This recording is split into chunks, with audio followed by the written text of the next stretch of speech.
गुरुपौर्णिमा आहे. संजय राऊत भेट घेतलेली आहे गुरुपौर्णिमेनिमित्त. काय भावना आहे? आज गुरुपौर्णिमेनिमित्त आज मुंबईला आदरणीय संजयजी राऊत साहेबांची गुरुपौर्णिमेच्या शुभेच्छा दिल्या. त्याच पद्धतीने आता मातोश्रीवरती जाऊन उद्धव साहेबांची भेट घेणार आहे.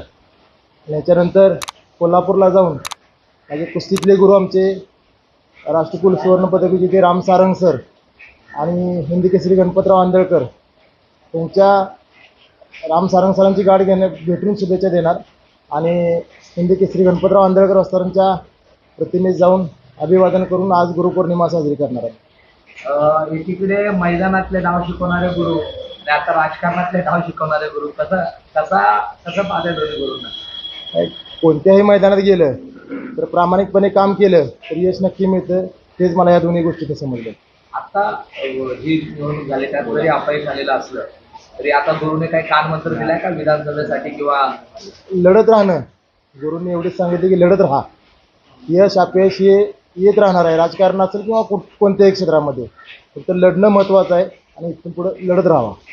एकूण काय विधानसभेची आता पुन्हा काही तयारी वगैरे काही नाही, विधानसभेसाठी तयारी नाही, पण सांगली जिल्ह्यामध्ये 2 जागा शिवसेना उद्धव बाळासाहेब ठाकरे हा पक्ष लढवणार आहे.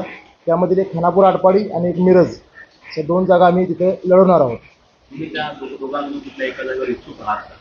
नाही, पक्ष जो आदेश देईल त्या आदेशाप्रमाणे काम करणार.